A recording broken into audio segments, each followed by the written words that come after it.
Pagbasa mula sa aklat ng Henesis. Mas mahal ni Israel si Jose kaysa ibang mga anak, sapagkat matanda na siya nang ito'y isinilang. Iginawa niya ito ng damit na mahaba at may manggas.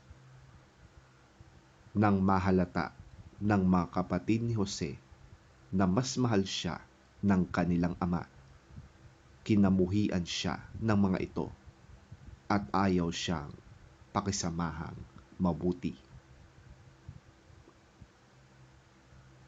Isang araw, nasa Shechem ang mga kapatid ni Jose at pinapastol doon ang kawan ng kanilang ama.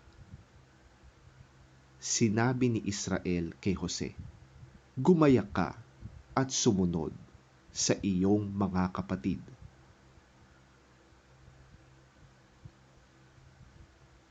Sumunod si Jose at natagpuan nga roon ang mga kapatid. Malayo pa'y natanaw na siya ng mga ito. Nagkaisa silang patayin siya. Sinabi nila, "Ayan na ang mahilig managinip. Patayin natin siya at ihulog sa balon at sabihing siya'y sinila ng mabangis na hayop. Tingnan natin kung ano ang mangyayari sa kanyang mga panaginip." Narinig ito ni Ruben at binalak niyang iligtas si Jose. Sabi niya, Huwag nating patayin. Huwag natin siyang pagbuhatan ng kamay. Ihulog na lamang natin sa balon." Sinabi niya ito sapagkat ang balak niya ay iligtas ang kapatid at dalhin nito sa kanyang ama. Paglapit ni Jose, hinubad nila ang mahabang damit nito na may manggas at inihulog sa isang tuyong balon. Habang sila'y kumakain, may natanaw silang pangkat ng mga Ismailitang mula sa Gilead. Ang kanilang mga kamelyo ay may kargang mga gagawing pamango na dadalhin sa Ehipto. Sinabi ni Juda sa kanyang mga kapatid, "Wala tayong mapapala kung papatayin natin ang ating kapatid. Mabuti pa'y ipagbili na lamang natin siya sa mga Ismailita kaysa ating saktan. Siya'y kapatid din natin, laman ng ating laman at dugo ng ating dugo."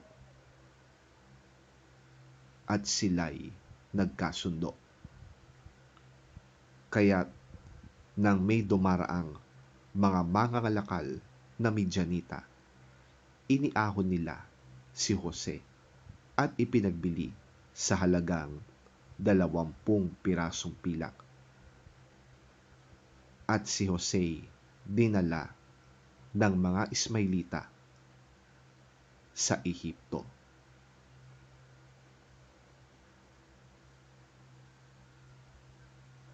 Ang salita ng Diyos. Salamat sa Diyos.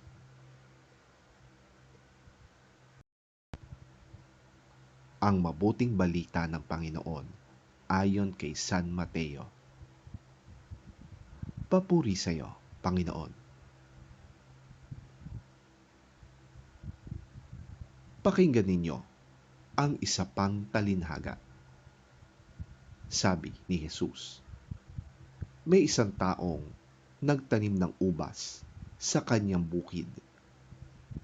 Binakuran niya ang ubasan, nilagyan ng pisaan, at tinayuan ng isang mataas na bantayan. Pagkatapos, ang ubasan ay kanyang pinaalagaan sa mga katiwala at siya'y nagpunta sa ibang lupain.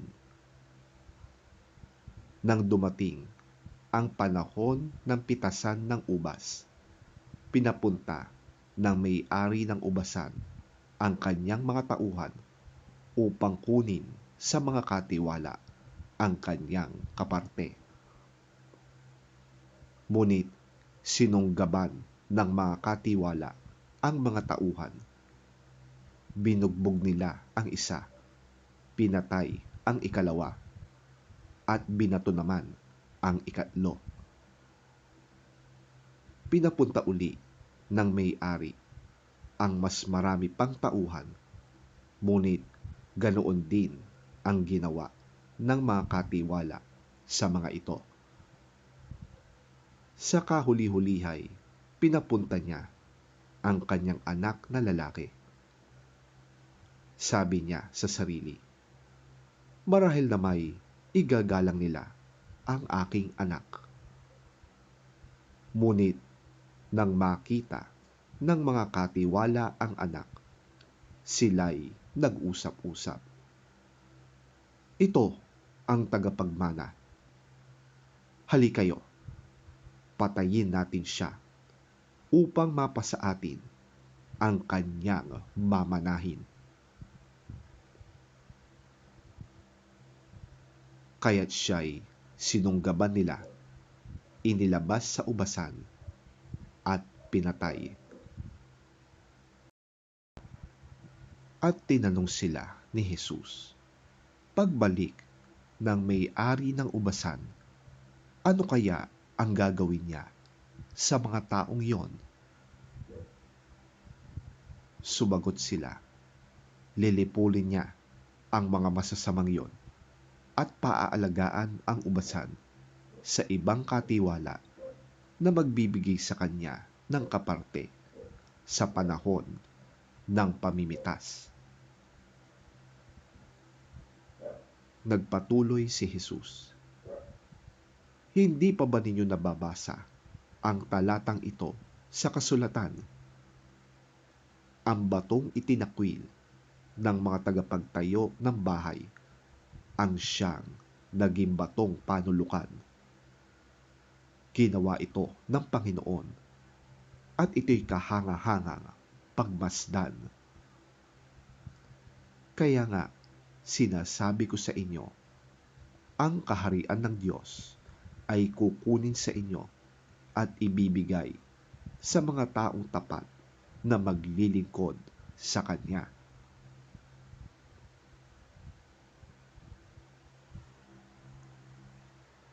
Narinig ng mga punong pari at ng mga Pariseo ang mga talinhaga ni Jesus at naunawaan nilang sila ang pinapatamaan niya. Siya'y dadakpin sana nila, ngunit natakot sila sa mga tao sapagkat kinikilala ng mga ito na si Jesus ay isang propeta.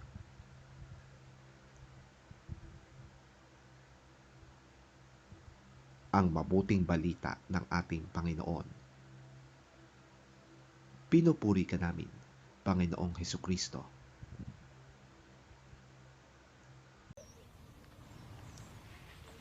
Listen to another parable. There was a landowner who planted a vineyard. He put a wall around it, dug a wine press in it, and built a watchtower. Then he rented the vineyard to some farmers and went away on a journey. When the harvest time approached, he sent his servants to the tenants to collect his fruit. The tenants seized his servants. They beat one, killed another, and stoned a third. Then he sent other servants to them, more than the first time, and the tenants treated them the same way. Last of all, he sent his son to them. They will respect my son, he said. But when the tenants saw the son, they said to each other, this is the heir. Come, let's kill him and take his inheritance. So they took him and threw him out of the vineyard and killed him. Therefore, when the owner of the vineyard comes, What will he do to those tenants? He will bring those wretches to a wretched end. They replied, And he will rent the vineyard to other tenants, who will give him his share of the crop at harvest time. Jesus said to them, Have you never read in the scriptures? The stone the builders rejected has become the capstone. The Lord has done this, and it is marvelous in our eyes. Therefore I tell you that the kingdom of God will be taken away from you and given to a people who will produce its fruit.